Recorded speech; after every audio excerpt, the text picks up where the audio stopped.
tarde. Eu sou a Lília. Eu sou o Paulo. E nós somos os Pais Além do Espectro.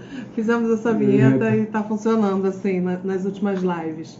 Como vocês estão? Hoje temos uma live especial. A gente chama especial porque é mesmo, né, especial. A nossa convidada já está online. Nós já vamos puxá-las e já vamos direto ao assunto aqui. Vamos chamar a Miriam e a gente vai convidá-la. E a gente...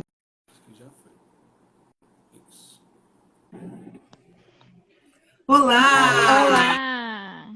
Boa noite. Boa noite, nada. Boa tarde. Ainda boa tarde. Aqui ainda tem sol. Sol, né? Aqui tá um dia chuvoso, é escuro, mas 1h da tarde. Tudo bom? Tudo jóia com vocês. Tudo jóia. Um prazerzão poder estar falando com você. Como eu falei, né? Eu vi sua palestra no SAUF, no evento de autismo da UF, e fiquei encantada. Falei, nossa, eu quero conversar com ela, eu quero fazer uma live. Eu e o Paulo tem esse canal há 2 anos, né? Somos pais da Alice, que é uma criança de 7 anos, autista, e a gente está sempre chamando, falando. Os horários são meio confusos, mas quando a gente pode, a gente fala.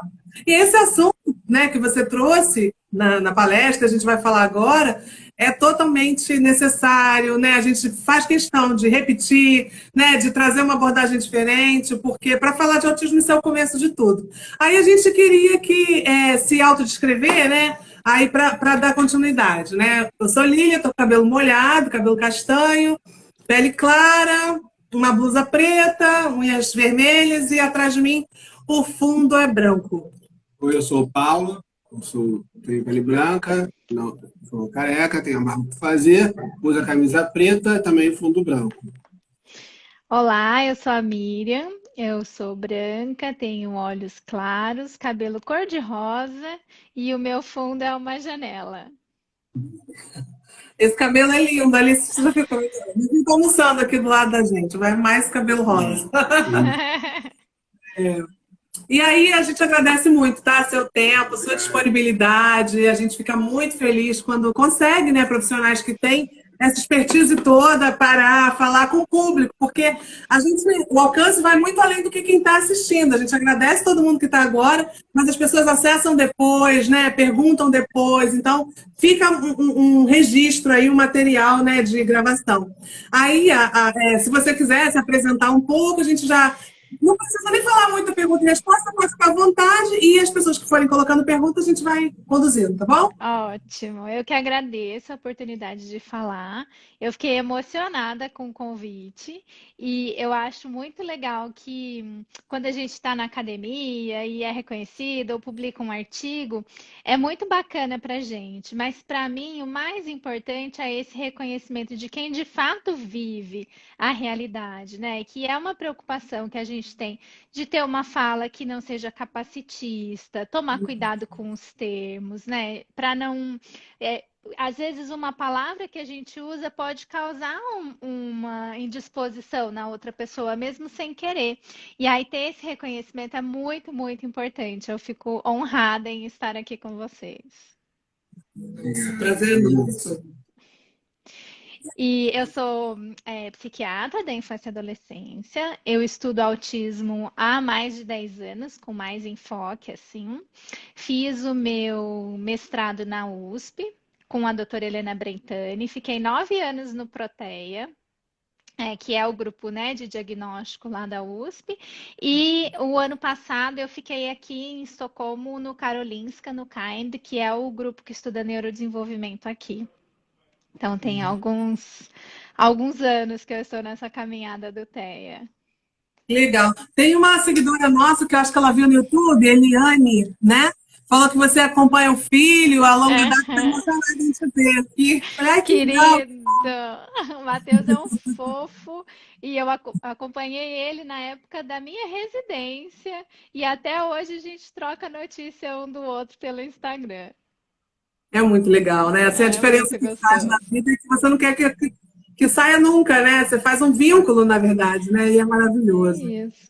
E essa é a mágica de trabalhar com criança, porque a gente vê-los crescendo, assim, é incrível, né? Muito gostoso. Fantástico. E aí a gente quer que você faça a sua introdução, né? A gente falou dos sinais precoces, da forma que você achar melhor.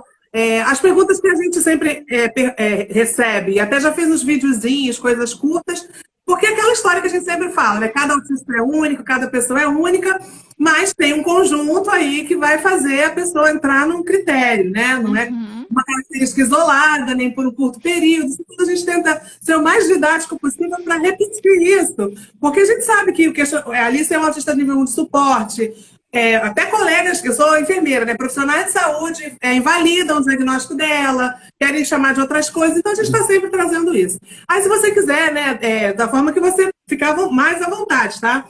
Pode trazer um pouco essa definição zona geral do autismo e falar dos sinais mesmo, que é observado nas consultas, que é esse início mesmo de conversa para chegar, né, num diagnóstico. Ou Certo. não, né, ou descartar também.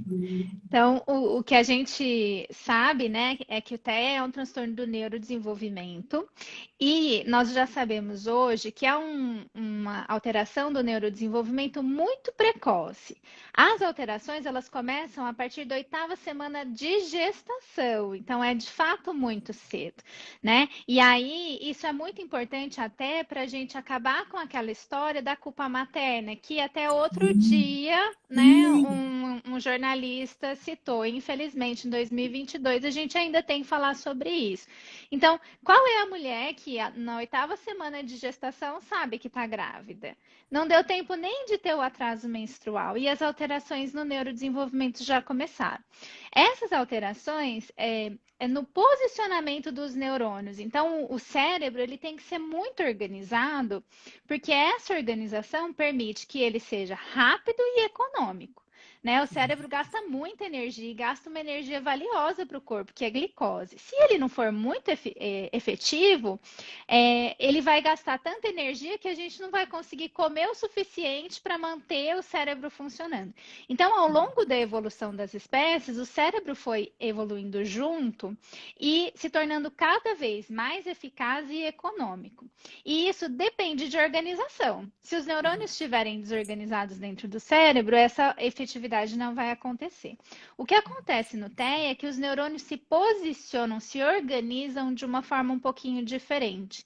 E isso faz com que conexões a curta distância estejam aumentadas e conexões a longa distância não estejam tão fortalecidas.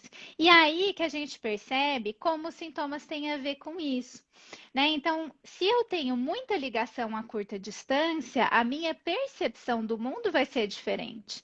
Talvez eu vou ter uma hipersensibilidade tátil, talvez eu vou ter uma atenção visual voltada para outras coisas que não o social, e por isso o meu social não vai desenvolver do jeito que é esperado.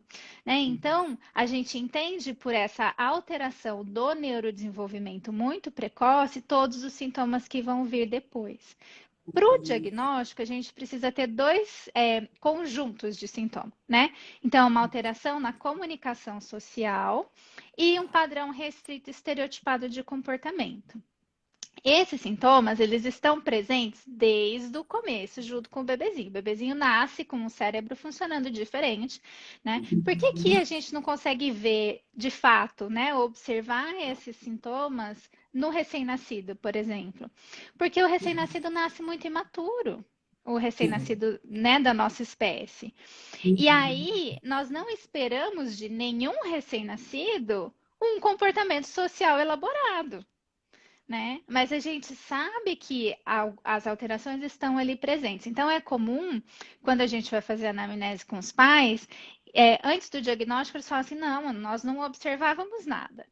Aí, depois do diagnóstico, depois que vai estudar um pouquinho sobre o TEA, às vezes vai assistir alguns vídeos da criança menor, ou mesmo álbum de fotografia, eles falam: olha, é verdade, a gente chamava no nome e demorava para responder, ou quando era bem bebezinho e colocava sentado, não tinha tanta estabilidade, tombava muito. Agora que você falou, a gente olhando para trás consegue observar, né? Então, são sinais que são sutis pelo próprio desenvolvimento da criança, É por isso que é importante que a gente saiba muito do desenvolvimento típico para conseguir Uhum. observar esses sinais sutis que estão acontecendo, né? Então, os sinais de comunicação social, eles demoram um pouco mais para aparecer, porque é um comportamento que demanda mais do cognitivo da criança, então é um comportamento que a gente também espera um pouco mais para observar na criança.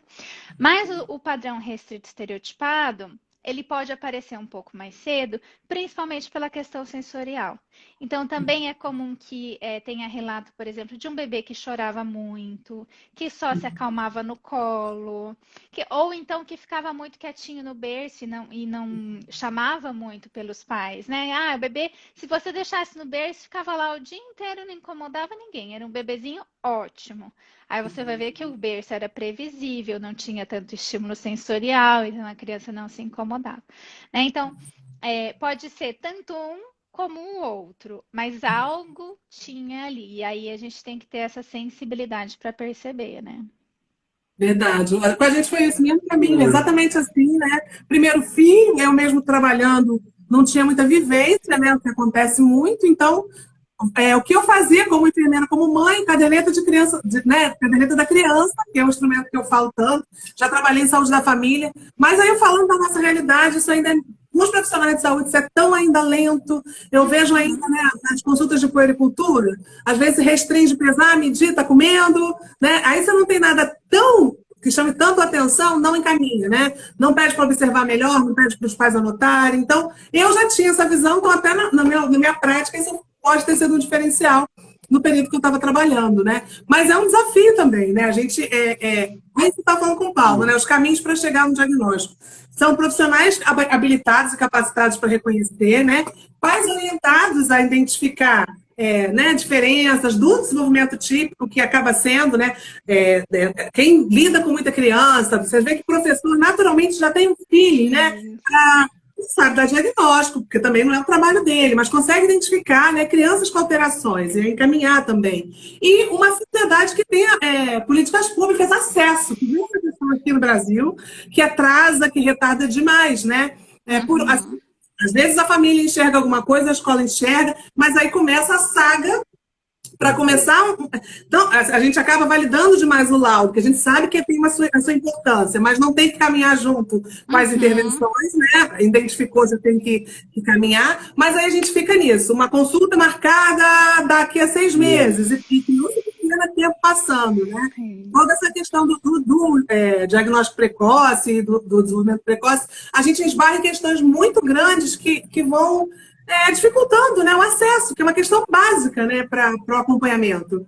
E Lília, aí, pode fazer um pouco da sua experiência, né, da sua... isso é muito importante, porque os estudos mundiais, assim, de diferentes países, então Estados Unidos, Austrália, mostram que tem pelo menos um ano de atraso entre a percepção dos pais e a investigação. Então, é aquela coisa de cada criança tem seu tempo.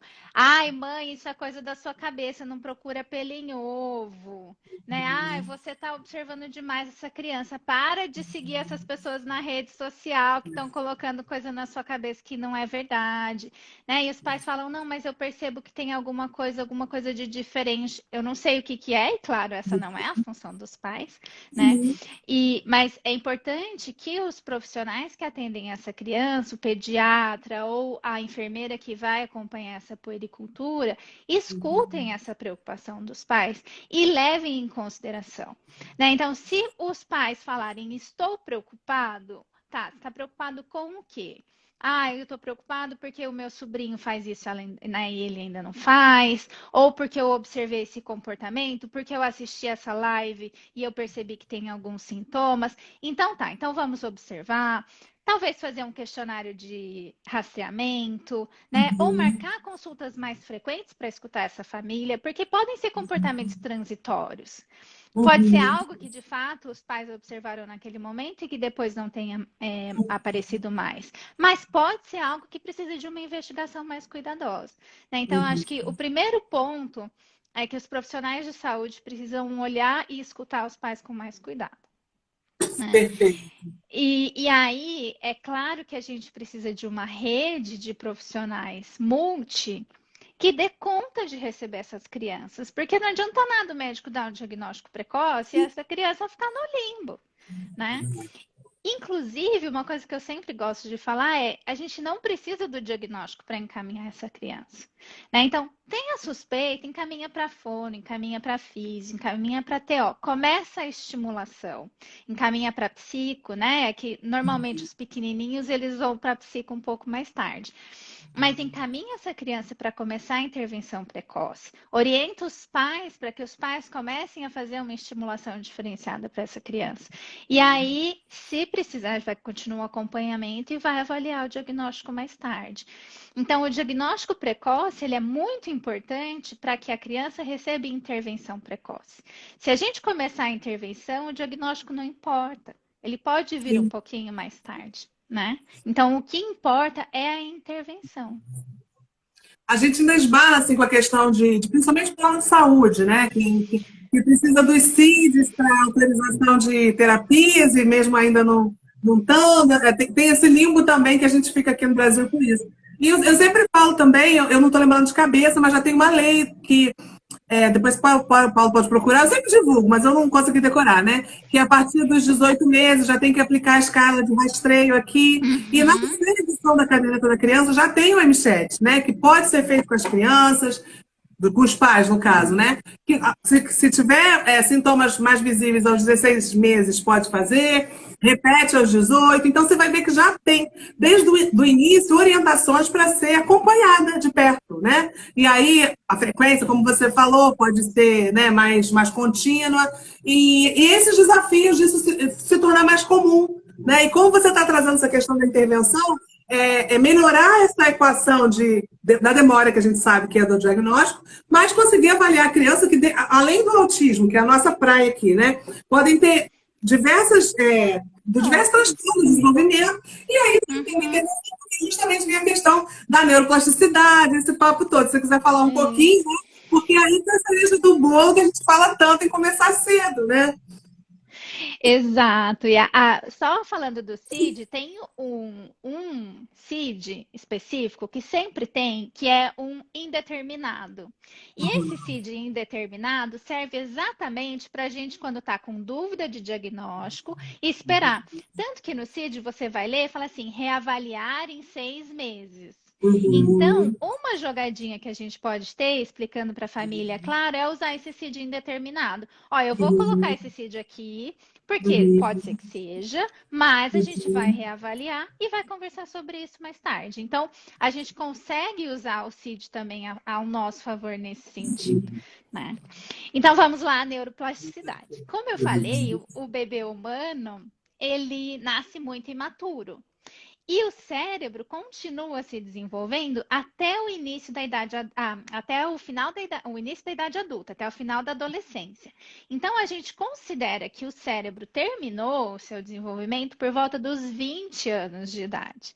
É por isso que a infância é tão importante. Os 2 primeiros anos ainda é um período que o cérebro está recebendo muita informação. Então, os 2 primeiros anos são anos assim essenciais do neurodesenvolvimento. Por isso que tem tanto cuidado, que fala-se tanto dos 1000 dias, né? Então, os 2 primeiros anos, o cérebro está preocupado em formar conexões. Então, as sinapses vão acontecer muito nesses 2 primeiros anos de vida. O cérebro aumenta o número de conexões assim, exponencialmente. Ele conecta, ele passa 2 anos da vida conectando. Aos 2 anos de idade, acontece o que a gente chama de poda neural, que é a primeira grande poda. O que o cérebro faz? Ele seleciona aquelas conexões que elas estão mais fortes, em detrimento das conexões que não são tão utilizadas, para fazer com que o cérebro funcione de forma efetiva e econômica, como eu falei no começo. Lembra que eu também disse que no TEA tinha mais conexão a curta distância? Então, imagina uma árvore com muitos galhos fininhos. como é que a poda neural, como é que quem poda vai saber qual galinho cortar? Se todos estão muito parecidos.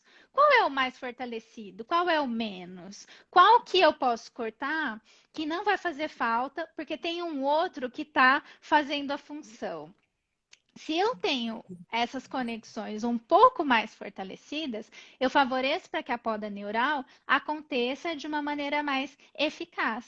Então, por isso que a gente fala tanto da estimulação precoce. Que a estimulação, ela faz o quê? Ela aumenta a força do galho, ela aumenta a força da conexão.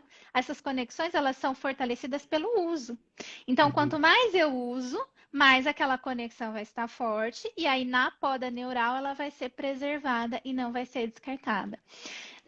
Não é coincidência que os sintomas regressivos também aparecem mais ou menos nessa idade.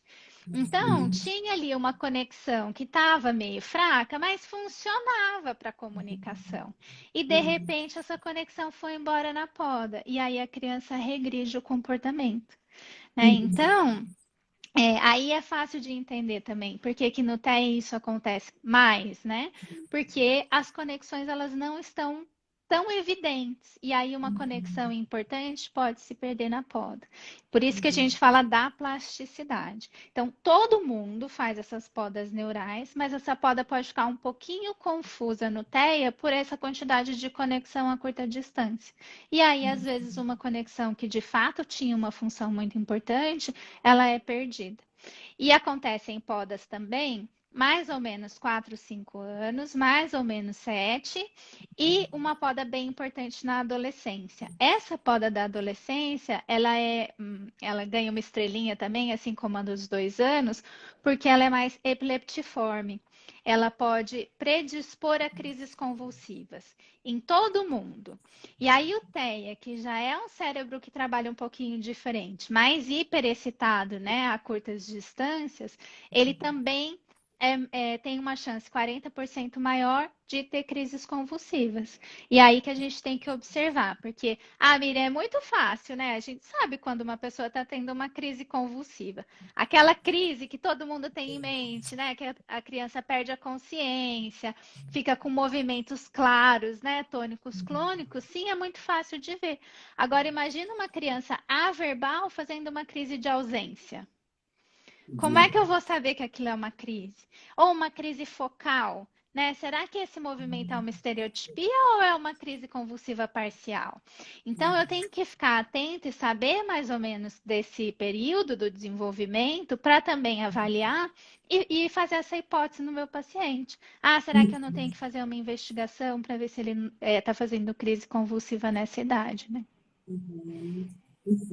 Perfeito. Se você quiser falar um pouco, tem umas perguntas que vem, que eu estou lembrando, né? Essa questão de chegar no diagnóstico, a gente reforça, que é clínico, mas sempre se pergunta de exames, né? Às vezes cria umas burocracias e vai ter que fazer exame genético e vai ter que fazer um monte de exames. Aí cada questão, cada paciente tem a sua necessidade, né? Não é tudo para todo mundo. A gente continua reforçando que é importante identificar, é importante intervir, mas assim, isso não pode paralisar as outras ações, né? Mesmo que esteja necessário. Aí queria que você trouxesse um pouquinho sobre essas questões também do diagnóstico clínico, né? E de exames, que eu vejo que faz sempre essa situação.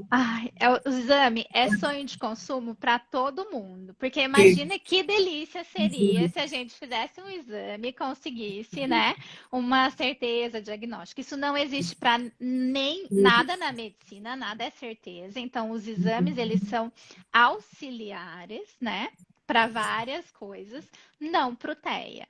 Então, quando a gente precisa solicitar exame no TEA? Quando a gente desconfia de algo mais. Então, eu desconfio de alguma síndrome genética, eu desconfio que pode ter alguma coisa a mais associado ao TEA, então eu solicito o exame genético, né? Ou o exame metabólico, por exemplo. Por quê? Não é porque a criança é TEA que a criança não pode ser diabética, por exemplo. E daí, né? Ou ter alguma alteração hormonal. Então, eu preciso também ficar atenta a essas questões clínicas. Mas o diagnóstico do TEA, ele é clínico. Então, não tem nenhum exame que faça para auxiliar o diagnóstico do TEA. Ele é clínico e, preferencialmente, multiprofissional. Então, fica muito mais fácil fazer um diagnóstico quando eu tenho parceria com uma fono, com um psicólogo. Por quê? Cada um tem um treinamento para observar características específicas, e aí enriquece o meu conhecimento sobre aquela criança, e eu consigo não só falar é TEA, não é TEA, ou, né, essa é uma hipótese, mas também pensar, TEA funciona mais ou menos dessa forma e precisa disso. Então, também é importante para a gente saber encaminhar. Então, não existe nenhum exame que nos auxilie hoje no diagnóstico. Ele é clínico, depende de bons profissionais. Esse é um complicador, né? Tem muitos estudos, eu adoro falar sobre isso também, de eye tracking, que é o rastreamento do olhar. Então, tem um aplicativo que já foi lançado e está sendo estudado para isso. E aí vai ser ótimo. Imagina a gente fazer um joguinho no app e ter, né? Ah, essa criança tem tantos % de chance. Exame de eletroencefalo, mas também o EEG precisa de um software específico para ler. Então, não é esse EEG que a gente faz em clínica hoje. Essas coisas são para pesquisa. E ressonância magnética, mas também é só pesquisa. E daí, ressonância eu acho que é uma coisa mais difícil de virar parte da nossa triagem, porque é difícil de fazer, é cara.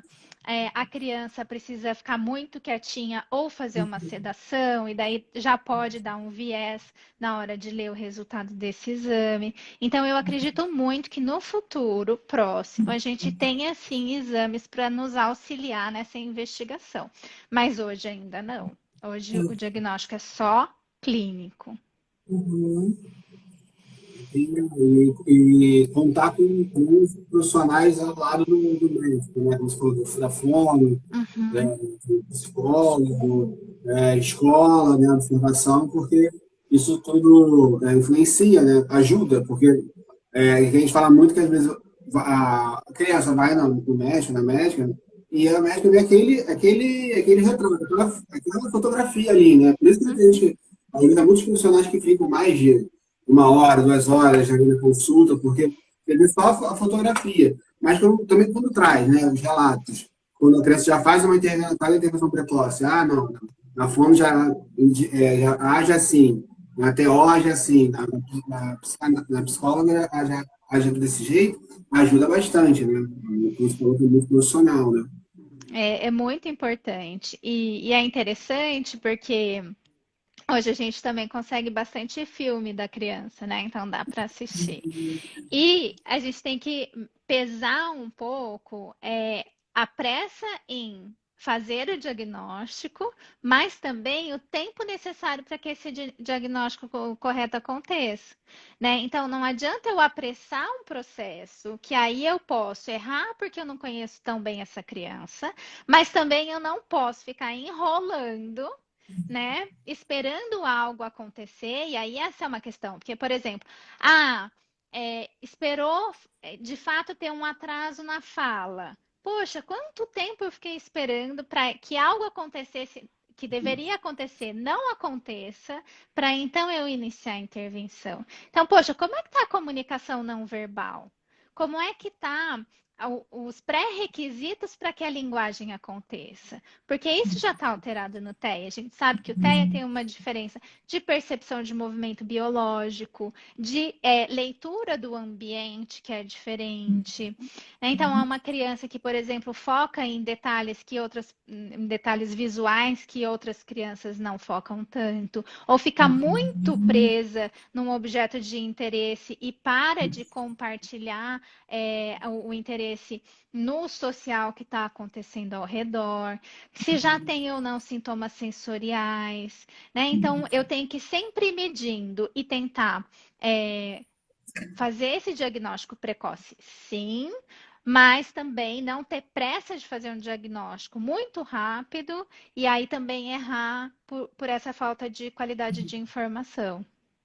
Sim, que está falando, né, que os relatórios da escola, né, os profissionais é importante, porque a gente até estava ontem conversando na Maria de Fato Balé, que tem uma outra criança também autista, e que a escola, no caso dessa mãe, relatou, né, e a escola não, né, a professora, a escola até depois com o diagnóstico fechado não acreditou muito no diagnóstico, mas a professora falou, olha, de repente é bom você procurar tais profissionais, e aí vem muito também de nós pais, que muitos não aceitam, né, não aceitam de repente esses relatórios e tentam negar.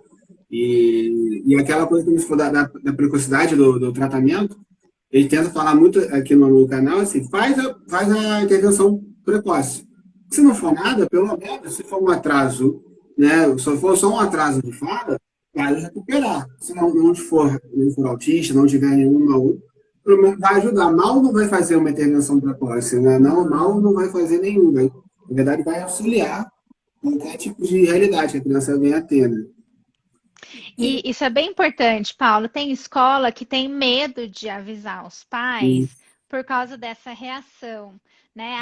E a gente sabe que tem toda a questão financeira envolvida, né? Então, não posso perder o aluno, como é que eu vou falar isso para os pais? E aí, o que eu acho que as escolas precisam entender é que se você fala mostrando uma preocupação genuína com o desenvolvimento da criança, os pais tendem a ser mais receptivos. Por quê? Porque todo pai quer o melhor para o filho, né? É diferente você chegar e falar assim, olha, seu filho não está ficando aqui na sala direita, ele só sai correndo, você tem que dar um jeito nisso. Bom, a escola está preocupada com ela e com o conforto, né, da escola e não com o conforto da criança. E se eu falar, eu estou preocupada porque ele não está conseguindo aproveitar as atividades da escola e ele fica saindo correndo da sala de aula. E eu percebo que seria muito importante para que essa criança estivesse com os colegas, brincasse. Olha como muda.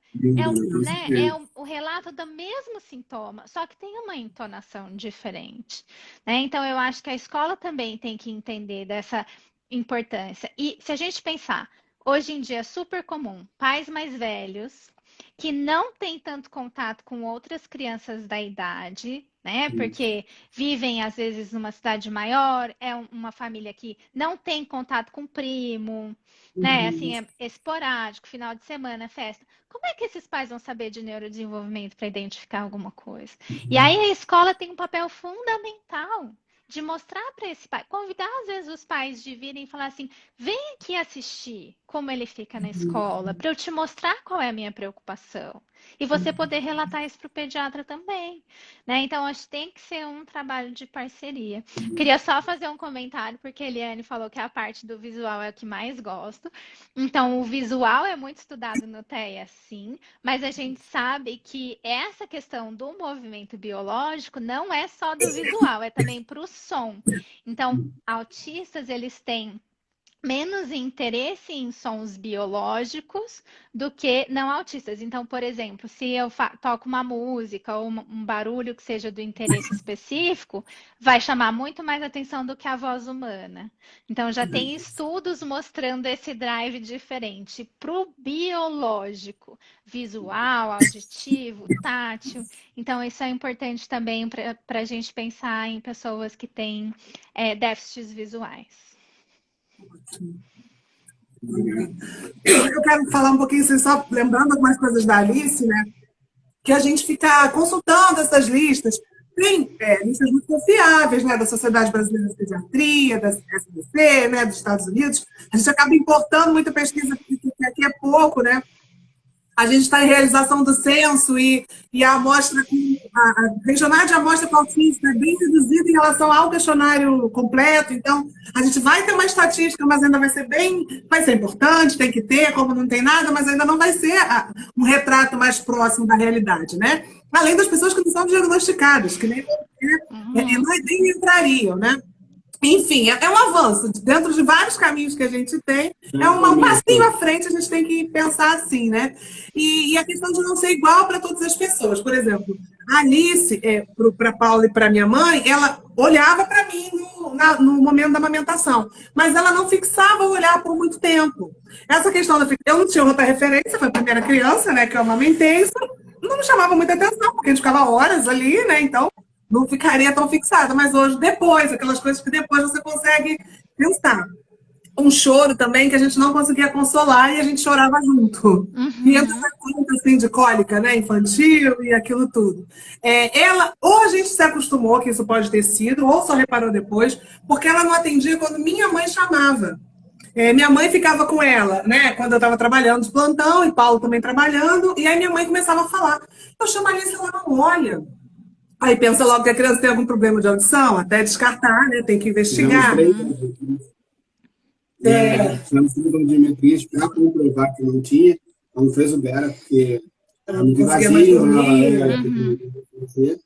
e aí foi que a gente, né, e aí ela começou a fazer as intervenções antes de fechar o diagnóstico. Porque ela fez os marcos assim, cravadinhos, né? Do que está na caderneta, de empilhar, de andar, sabe? Tudo assim, na idade máxima ali, ela foi conquistando os marcos. Mas foi, né? E foi chamando atenção, nunca é uma questão só, né? Vai juntando as questões e vai chamando atenção. E até de uma médica, eu falei sobre, ela já tinha. Com o doutor, mas ainda estava investigando. Sim, mas ela falou, mas ela olha nos olhos. Então ainda tem pessoas que acreditam que por olhar nos olhos, né? O autista nunca olha nos olhos. E aí vem essa novidade, eu escutei até o tio Faso falando recentemente, depois daquele texto lá daquele escritor, que a sociedade ainda não conhece um pouco o autista nível 2 e nível 3 de suporte, por causa de televisão, né, de filme, acha que todo mundo é gênio, ou aquele formato. E o nível 1, que tem um monte de dificuldade, mas que faz esses esforços, né? Falando então de autismo feminino, mascaramento, esse papo todo, para conseguir lidar, passa batido, é invalidado, né? E a gente tem. É uma das funções também nossa que a gente procura trazer essa questão do autismo feminino, né? Por termos uma menina e vemos que é diferente as abordagens, né? E essa invalidação da pessoa, do autista, né? Nível 1, que está na sociedade, olha, faz razoavelmente as funções que um neurotípico faria, mas é invalidado porque não está visível. Essa questão de não ser visível é uma dificuldade, né? Isso me incomoda muito do olhar, porque eu estudei especificamente isso, né? O meu mestrado foi com rastreamento ocular. Então, uma coisa que é super importante, tem uma notinha quando a gente vai perguntar nas escalas, né? Nas listas, nos checklists, que é assim, tem dificuldade para olhar nos rostos, entre aspas, que não dos pais. Então, essa coisa de a mãe fala, não, mas ela olha quando tá amamentando, olha para mim, responde. Não vale dos pais, tem que ser de outras pessoas. Por quê? Porque os pais estão próximos, porque tem esse contato, porque os pais são os que cuidam, né? Então, tem um fator a mais. Então, a gente tem que. Mas e com a avó e com a tia, como é que é com os primos? Então, a gente tem que expandir a nossa anamnese. Tem isso entre parênteses nas nossas orientações, mas tem que ler o entre parênteses, né? Exatamente. E eu tenho pavor, chega a me dar coceira de falar autista não olha, autista não é carinhoso, autista não beija, assim, não tem nada a ver. Olha, qual é a questão? A questão é que olha, mas não integra essa informação para captar do rosto a informação social necessária. Ouve, mas não consegue discriminar a música da voz para entender se aquilo é uma ironia ou não. Por isso que é literal. Porque é como a gente lê mensagem de WhatsApp. Por que o WhatsApp dá tanta confusão? Porque não tem tom no WhatsApp. Você lê no tom que você quer. Pode ser uma ameaça, pode ser um bom dia legal, pode ser um aviso carinhoso, depende do seu humor e não do da pessoa que escreveu. O TEA, ele escuta como se ele estivesse lendo, ele escuta o significado das palavras e não a música associada a eles, né? Não essa entonação. Então, se eu falo assim, bonito, hein? Obrigada, estou muito bonita, né? Por quê? Porque não entendeu que tem uma alteração do significado por causa da música. Mas isso também é possível de aprender. A partir do momento que eu aprendo, eu consigo entender e captar esse sentido. E aí eu vou dar uma resposta adequada, né? Então, É essa a questão. A gente consegue perceber que tem essa diferença, mas não é que não olha. Olha sim, olha no olho, é super carinhoso. Só que às vezes as questões sensoriais exigem um carinho que é um pouco diferente. Às vezes o Uhum, toque levinho do carinho é muito desconfortável. E aí você uhum, precisa daquele abraço de urso, né? Às vezes, a motricidade, a coordenação motora para dar um beijinho assim, não vai acontecer. E aí dá um beijo um pouco mais babado, mas dá um beijo também, né? Então, é essa coisa. E uma coisa que eu também não gosto é do tem que, né? Ai, autista tem, não tem que nada, né? Os critérios diagnósticos, eles são muito amplos. Então, uhum, desde que preencha aqueles critérios diagnósticos, independente de como, recebe o uhum. diagnóstico, né? Então, mas olha no olho. Olha, olha. Ah, mas abraça e beija. Aham, também, né? Ontem, assim, até uma dúvida que veio ontem, a gente está conversando lá no Valadares, é a questão motora. Alguns têm algumas questões motoras. A Alice foi andar, né, sem apoiar em nada, né, andar 1 ano e 3 meses. E ali era o marco certinho, ali, bem no limite. E eu, como professor de educação física, não me aprofundo nessa questão de criança, eu tenho que trabalhar comigo mesmo sobre isso, mas essa questão motora, porque é uma questão, não sei se ainda se tem alguns marcos que vão chamar a atenção, porque é uma coisa que eles ficam muito ligados na questão do olhar, da reciprocidade do carinho, e às vezes é uma questão motora, pode dar algum sinal, pode ser algum desses sinais precoces. Paula, é assim, sempre que a gente pensa no neurodesenvolvimento, a gente tem que pensar em três sistemas. Então, o sistema cognitivo, emocional, né?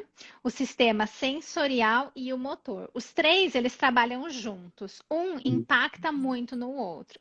Então, uma criança que tem uma hipersensibilidade tátil, por exemplo, ela pode escolher andar na ponta dos pés, porque colocar o pé inteiro no chão tem um contato com a superfície muito maior, como ela tem uma hiperresposta sensorial, vai ser difícil para ela tolerar esse contato. Então, ela anda na pontinha do pé.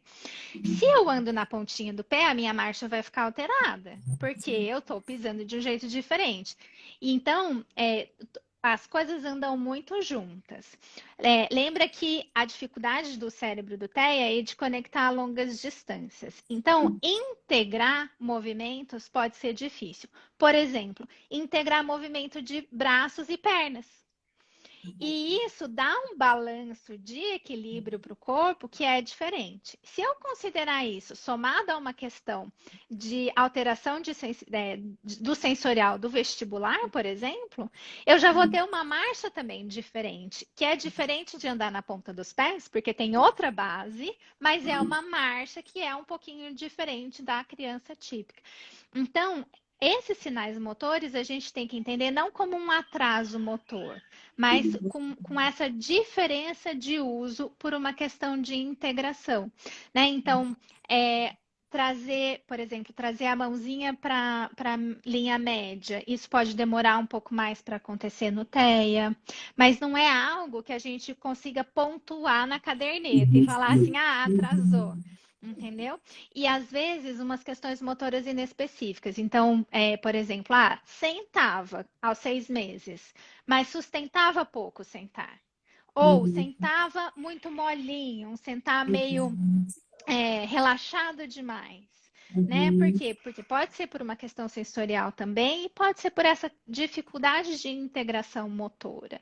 Então, a gente observa nos 2 primeiros anos uns sinais mais inespecíficos motores, mas eles podem estar presentes. E aí a gente tem que pensar nessa integração motor, sensorial e cognitivo, porque faz toda a diferença. Né? Então, eu quero que a criança escreva com letra cursiva, né? Mas é uma criança que não consegue segurar, fazer a pega correta, porque é muito aversivo esse contato da textura do lápis, ou fazer a prensa para eu segurar o lápis com uma força correta, e a sensação do riscado do lápis do papel. Ai, como isso é difícil. Então, a criança não consegue fazer a letra cursiva não porque ela não tem coordenação motora, mas é porque ela tem uma questão sensorial que impacta na pega do lápis. Então, eu preciso sempre integrar esses três sistemas para entender onde é que eu tenho que intervir e para que aquela criança desenvolva o melhor possível. Sim. Até a Lu perguntou aqui, mas a importância da informação, que ele falou que meu filho não olha, mas é porque ele é cego e a minha atendeu ele há muito tempo. A minha mãe tem perguntado se tem a ver com a fragilidade ligamentar, né? Ou trouxa ligamentar, enfim. Tem alguns estudos, Leia, que apontam que os autistas têm mais chance de ter uma hipermobilidade, mas seria assim um subtipo, né? Pensando em subtipos de TEA. Talvez isso seja mais frequente. E aí, sim, tem um pouco mais de fragilidade ligamentar. Mas, como eu falei, não é um tem que, não são todos. Pode acontecer e é algo que a gente tem que ficar atento, sim. Aí eu consigo enxergar muito a função dos fisioterapeutas, terapeutas ocupacionais, a própria educação física, né, que está se descobrindo agora. Ele né, tem uma formação, talvez voltada na graduação, a gente vai revendo, né? Quando a gente foi preparado para lidar, e a gente vai aprendendo depois mesmo, né? Faz uma pós, faz um curso para aprender determinados temas, que o conhecimento não para, né? O profissional nunca está pronto, nunca está preparado. Mas a gente vai vendo quantas ciências, né, vão se interligando, vão se ajudando, e enquanto a gente aprende, e o autismo desafia o tempo todo, né? A trabalhar em conjunto, não está numa caixinha só, né? Todas as ciências têm que estar juntas para pensar, e não dá para pensar somente de uma forma, porque é uma condição realmente muito complexa, né? Por isso tem tantos desafios, tantas dificuldades, mas também, assim, é um lado que a gente fala. A gente também não quer dizer que é facinho, que quer levar. Já escutou algumas vezes até como que eu vou dizer? Para você ser mole, ali se fala, ali se, sabe? Não existe, leve, né? Esse papo do leve. Não existe medidor de sofrimento, né? O sofrimento é o que a pessoa sente. Exato. Mas a gente faz questão de dizer, né, embora a gente teve o nosso processo de descobrir, né, de repensar a vida a partir dos desafios que tem viver na sociedade com uma criança autista. Então, eu nunca atribuí a Alice, né, a minha filha, a deficiência ou o problema. Eu quero ser uma mãe capaz de compreendê-la e ajudar que essa mensagem chegue para a sociedade conseguir lidar com isso com mais naturalidade, né, a neurodiversidade, que a gente fala tanto. E aí vem muito essa coisa da sociedade, que eu acho que isso tá, esse preconceito enraizado, esse capacitismo enraizado, ou essa visão da funcionalidade das pessoas, né? Todo mundo tem que ter esse padrão, né? Para ser útil, para trabalhar e para estudar e fazer esse protocolo, esse pacote. E o autista se desafia a descobrir nele, unicamente nele ali, né? O que vai ser possível, até onde vai ser possível, o que já está ficando demais, porque a gente sabe que a gente estimula, a gente incentiva, mas a gente também percebe quando está sobrecarregado, porque faz muita atividade. Aconteceu umas fases com a gente, assim, faz muitas terapias e quer fazer muita atividade, tem vida escolar. Quando descansa? Quando fica com tempo ósseo? Quando vira criança. Consegue lidar com o silêncio, com a calma, sem ter horário, sem ter função. Isso são habilidades também que a gente vai precisar desenvolver. Então, assim, não dá para esquecer, né, de ter uma vida numa busca de uma mas também, né, dentro do que é possível, que a gente sabe que tem muitas questões financeiras, etc., mas promover o melhor para os nossos filhos, né? Tanto no ambiente, a gente não é que os pais têm que ser terapeutas, mas eles podem colaborar muito, né, tendo um ambiente que propicie isso. Porque a criança percebe tudo, né? E aí a gente sempre lembra essas questões. Se quiser falar um pouco desses pais, Isso é muito importante, porque precisa mesmo que a criança seja criança e tenha tempo de ser criança, né? Então, que tenha de fato tempo de brincar, tempo de estar com os pais, com os irmãos, com a família estendida, né? Primos, tios. É por isso que não existe, hoje a gente consegue falar isso com vários embasamentos científicos, não existe um número de horas mínimos para terapia, né? Então, existe o que cabe na vida daquela criança e daquela família.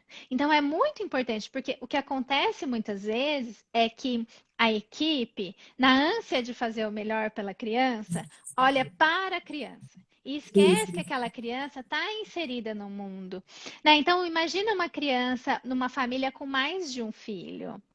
Os pais precisam ter tempo de qualidade com todos eles. Se eu coloco uma carga intensa de terapia, que os pais vão estar envolvidos em levar, buscar, trazer, e aí colocar.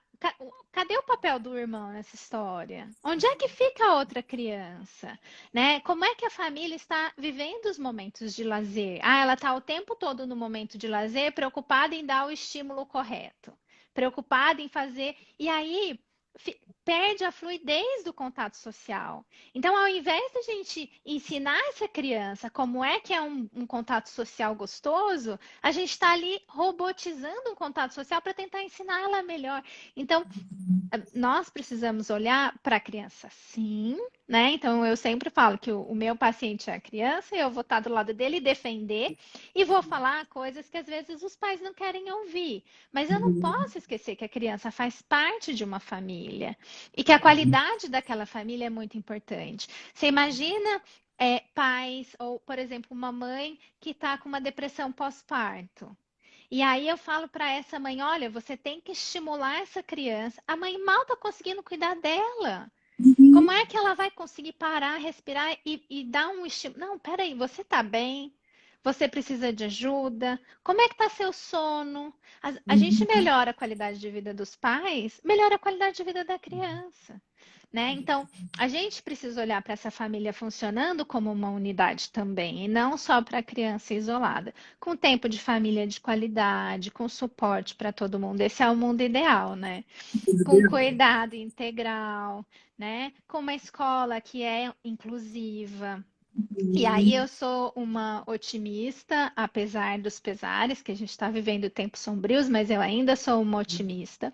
E eu acredito que a nossa sociedade está evoluindo para a neurodiversidade, para que a gente não precise pensar nisso, né? Para que os ambientes sejam inclusivos por si só, e não porque tem uma criança que precisa da inclusão naquele ambiente, né? Que a gente tenha uma sala silenciosa em todos os aeroportos, em toda a rodoviária, em todo shopping center, para que a pessoa possa ir lá e respirar um pouco e voltar para aquele estímulo que está sendo demais, né? Então, alguns lugares já fazem isso. É muito legal ver que as empresas que são referências hoje, né? Por exemplo, Google, essas empresas de tecnologia, até startups, eu tenho bastante contato com isso, eles têm essa preocupação de ter um lugar para descanso, né? De ter uma sala com estímulos sensoriais diferentes para que a pessoa possa descansar, respeitar o tempo de produtividade do funcionário e não exigir que ele fique lá 8 horas por dia, porque tem que bater carteira e ficar 8 horas por dia.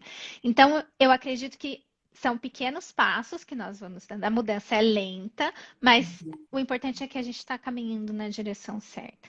Então, essa luta por uma sociedade neurodiversa beneficia todo mundo, não são só os autistas, né? E aí é esse trabalho de formiguinha que a gente vai fazendo. Uma escola que tem uma criança autista que faz uma inclusão bacana, já melhora para todas as outras que vão vir. E talvez um profissional que trabalha em outra escola que nem tem a criança TEA, vai falar, olha, naquela outra escola fizeram isso e foi tão legal para todo mundo, vamos fazer aqui também? Né? E aí as coisas vão de fato acontecendo. Então, eu acredito nessa revolução feita, né? Construída no pedacinho mesmo, cada tijolinho. E aí, de novo, as famílias têm um papel fundamental, porque é através das famílias que a gente consegue que de fato isso aconteça, né?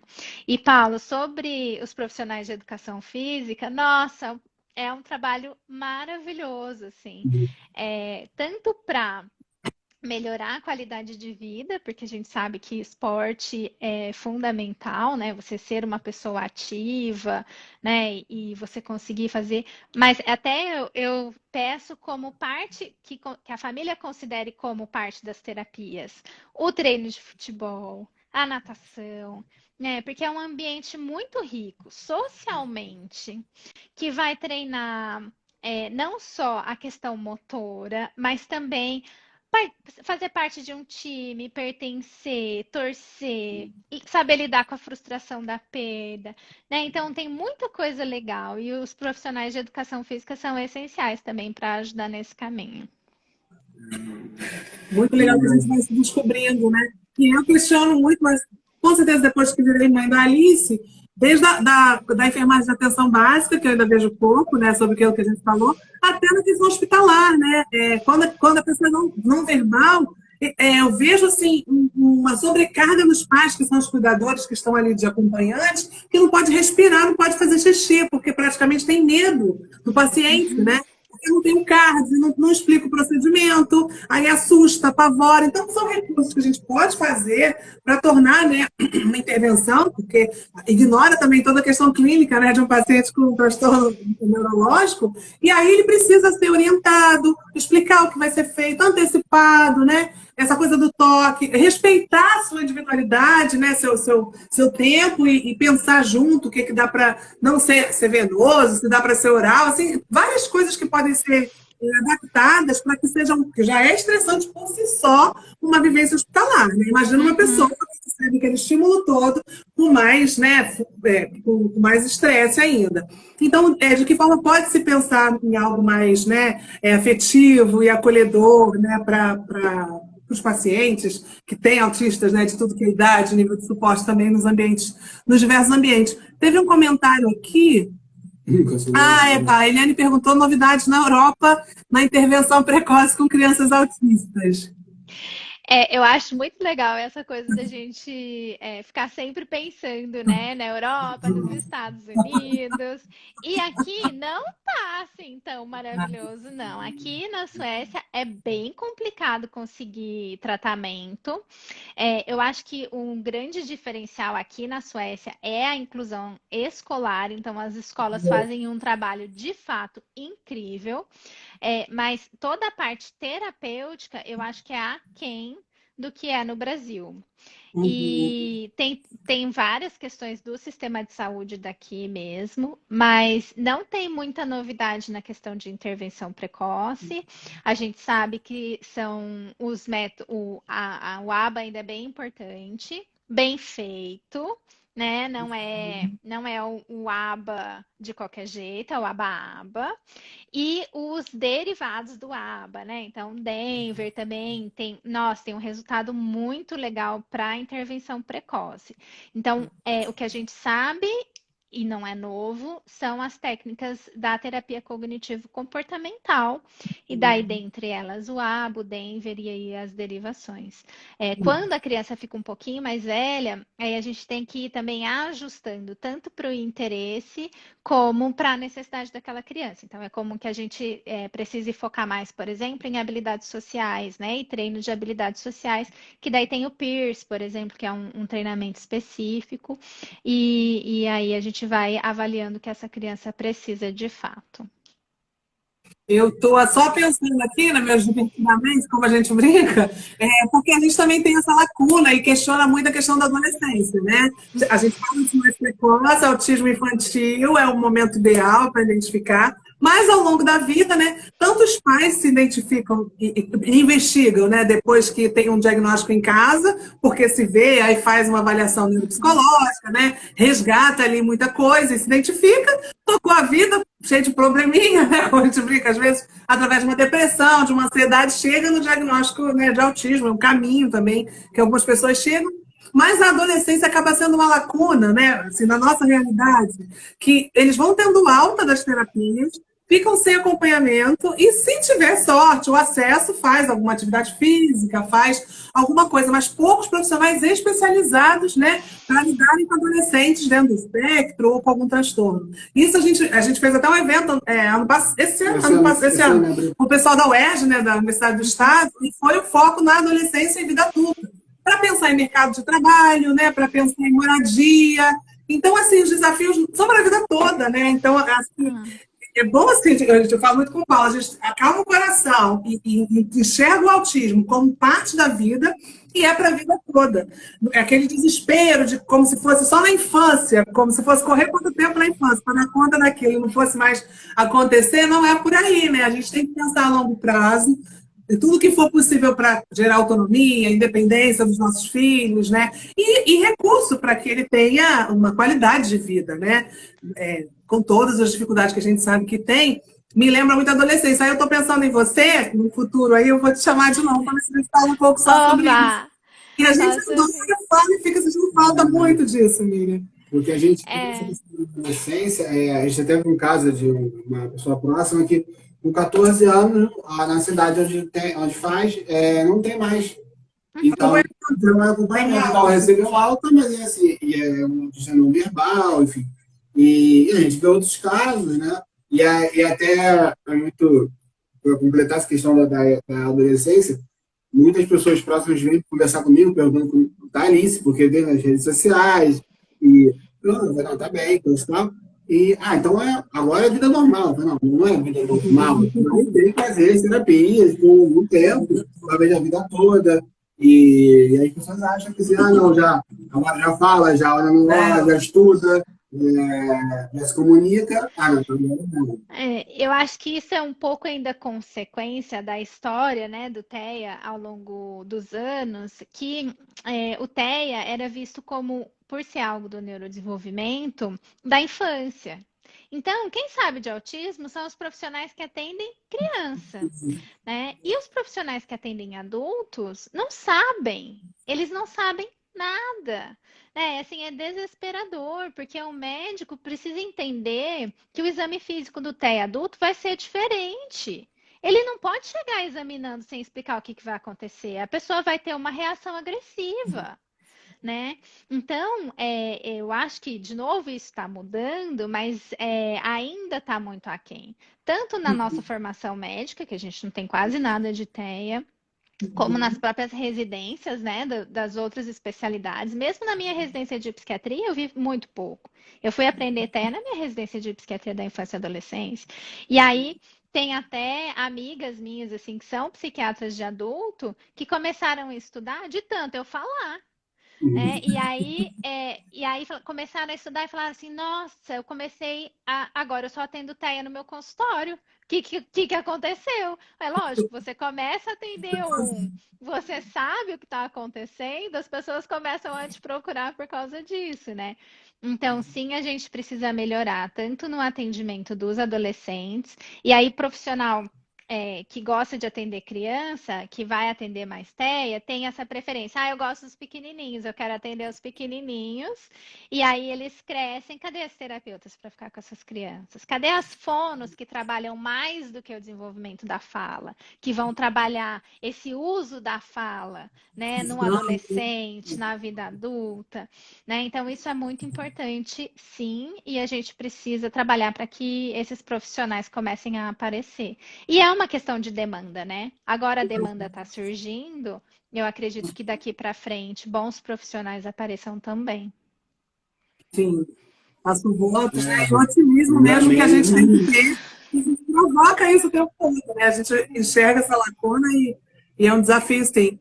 Olha, eu ficaria conversando com você a tarde toda aqui, mas já temos 1 hora, assim, o tempo já está meio corrido. E deixa os nossos contatos, né, o Instagram, pelo menos se tiverem alguma dúvida ou quiserem alguma questão mais específica. A gente sempre disponibiliza esses materiais oficiais, né? Não é muito acessível, mas a gente tenta sempre ter uma referência mais reconhecida para falar, né, de sinais, para validar um documento, né? Não ser qualquer coisa irresponsável. A gente tem muito cuidado no que produz, porque é uma questão muito séria, né? A gente quer um respeito, a gente quer fala com muita seriedade, porque por mais que a gente busque essa leveza, a gente leva muito a sério quando se trata, né? Porque envolve saúde mental da família, envolve o futuro de uma criança, a forma de ser abordado. Então, a gente sempre procura pessoas, né, que falam, olha, vai ser bom conversar, porque com certeza daí vai dar um caldo bom assim, para o nosso conteúdo. E aí eu quero agradecer muito a você. Fica um convite para várias outras próximas dentro da sua disponibilidade, claro, com antecedência a gente conversa. E queria que você deixasse a sua mensagem final, né, para os pais. A gente sempre fala, autismo não é o fim, né? É um começo, é um recomeço, mas tem um caminho a seguir, né? Não adianta achar que vai dar para pular etapas, tem que esperar. E aí eu quero que você deixe seu recado, né? No seu trabalho, na sua realidade, pelo que você vive, para as pessoas que estão assistindo a gente. Eu quero agradecer o espaço, foi uma delícia, eu nem vi o tempo passar. E para as famílias, primeiro confiem na sua percepção, né? Eu acho assim, pai e mãe sabe sim, e busquem pessoas que escutem e que acolham essas dúvidas, e assim, que vocês tenham segurança da pessoa falar assim, olha, eu não acho que é por causa disso, ou eu acho que é por causa disso, né? Procurem opiniões de diferentes profissionais, então, fono, psico, né? O médico é importante para o diagnóstico, mas a gente sabe que sem a equipe multi, o tratamento e a intervenção não acontece. E cuidado com informações cuidado com soluções simples para questões complexas, isso não existe, né? Então, se está falando que é um tratamento milagroso que vai curar tudo, não é verdade. Uma intervenção que custa um absurdo e que vai reverter absolutamente tudo, desconfie, pesquisem com calma e procurem embasamento científico. A gente tem que ter afetividade, a gente tem que ter cuidado, mas a ciência sempre presente, né? Porque não é a minha experiência, é o que os artigos, né? O que a ciência mostra que funciona. Não é o que eu vi no meu consultório, é o que eu estudei e que eu tenho embasamento para te mostrar. Por que que em quantos mil pacientes foram testados, com controle de placebo, que realmente tem indicação. Então, a gente precisa desse cuidado afetivo, mas precisa também da ciência junto, senão é muito fácil cair em mão de pessoas que querem lucrar e que não estão com esse cuidado com os pais, que fingem se preocupar para vender alguma coisa que não é verdade, né? Então, acho que esse é um cuidado que todo mundo tem que ter. Ótimo, excelente. Então, quero agradecer a todos. Um beijão para os seus filhos, é Matheus e Miguel, né? Matheus e Miguel, As meninas, é um prazer imenso, agradeço muito sua disponibilidade, todo mundo que esteve com a gente aí, obrigado pela companhia e até uma próxima. Obrigada. Até, gente, obrigada. Prazerzão, tchau, tchau. Tchau, tchau.